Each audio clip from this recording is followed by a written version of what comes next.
قل يا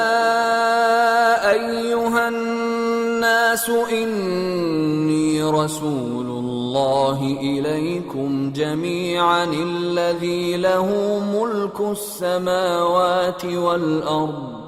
لا إله إلا هو يحيي ويميت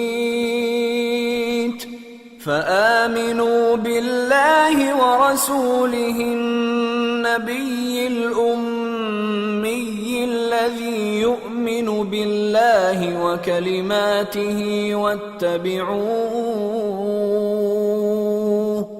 واتبعوه لعلكم تهتدون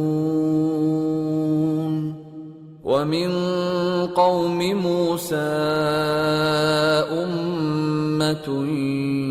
يهدون بالحق وبه يعدلون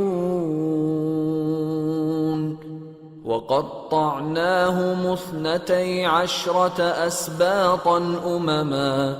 وأوحينا إلى موسى إذ استسقاه قومه أن اضرب بعصاك الحجر فانبجست منه 12 عينا قد علم كل أناس مشربهم وظللنا عليهم الغمام وأنزلنا عليهم المن والسلوى كلوا من طيبات ما رزقناكم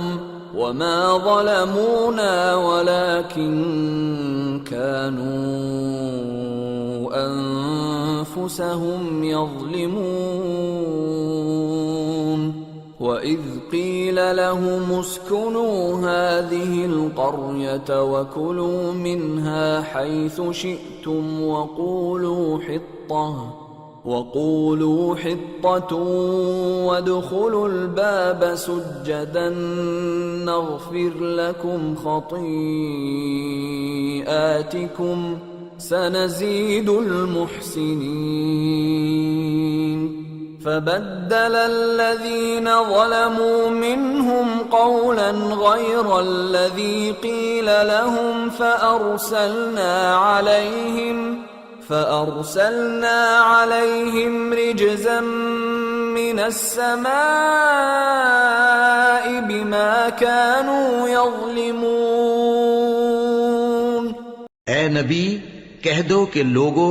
میں تم سب کی طرف اس اللہ کا بھیجا ہوا ہوں جو آسمانوں اور زمین کا بادشاہ ہے، اس کے سوا کوئی معبود نہیں،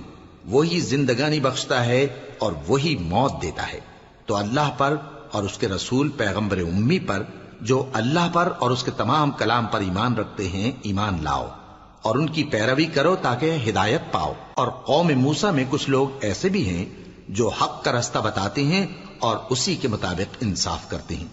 اور ہم نے ان کو یعنی بنی اسرائیل کو الگ الگ کر کے 12 قبیلے اور بڑی بڑی جماعتیں بنا دیا،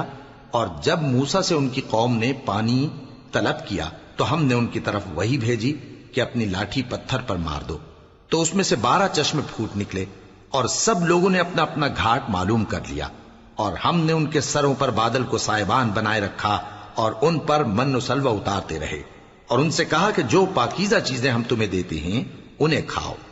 اور ان لوگوں نے ہمارا کچھ نقصان نہیں کیا بلکہ جو نقصان کیا اپنا ہی کیا۔ اور یاد کرو جب ان سے کہا گیا کہ اس شہر میں سکونت اختیار کر لو اور اس میں جہاں سے جی چاہے کھانا پینا، اور ہاں شہر میں جانا تو حطتن کہنا، اور دروازے میں داخل ہونا تو سجدہ کرتے ہوئے، تو ہم تمہارے گناہ معاف کر دیں گے اور نیکی کرنے والوں کو اور زیادہ دیں گے۔ مگر جو ان میں ظالم تھے انہوں نے اس لفظ کو جس کا ان کو حکم دیا گیا تھا بدل کر اس کی جگہ اور لفظ کہنا شروع کیا، تو ہم نے ان پر آسمان سے عذاب بھیجا اس لیے کہ وہ ظلم کرتے تھے۔